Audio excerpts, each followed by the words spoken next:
কিমান সুৰক্ষিত আৰু কিমান পৰিষ্কাৰ পৰিচ্ছন্নতা আছে গুৱাহাটী চিকিৎসা মহাবিদ্যালয়ত হয় মই বৰ্তমান উপস্থিত আছো গুৱাহাটী চিকিৎসা মহাবিদ্যালয়ত আৰু চিকিৎসা মহাবিদ্যালয়ৰ ভিতৰৰ যি অৱস্থা সেয়া দেখিলে আপোনাৰো চকু কপালত উঠিব বৰ্তমান সময়ত যেটো সময়ত প্ৰধানমন্ত্ৰী নৰেন্দ্ৰ মোদীৰ অধীনত স্বচ্ছ ভাৰত সেৱা চলি আছে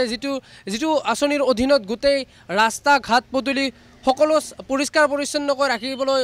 অনুৰোধ জনোৱা হৈছে বাৰ তাৰ পিছতো উত্তৰ পূৰ্বাঞ্চলৰ বৃহত্তম যি চিকিৎসালয় গুৱাহাটী চিকিৎসা মহাবিদ্যালয় ইয়াৰ ভিতৰৰ পৰিৱেশ দেখিলে আপোনাৰো চকু কপালত উঠিব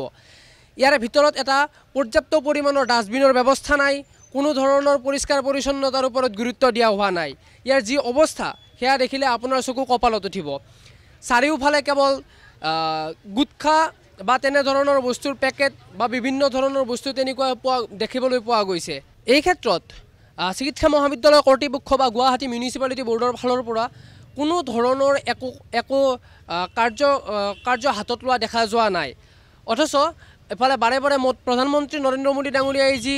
আহ্বান জনাই আছে যে স্বচ্ছ ভাৰত অভিযান চলাব লাগে স্বচ্ছ অভিযান চলাব লাগে তাৰ পিছতো ৰাজ্যৰ এনে এটা গুৰুত্বপূৰ্ণ বিভাগৰ এনে এখন গুৰুত্বপূৰ্ণ মেডিকেলত ইমান ধৰণৰ এনেকুৱা বেয়া ধৰণৰ এটা পৰিৱেশ দেখা পালে আপোনাৰো চকু কপালত উঠিব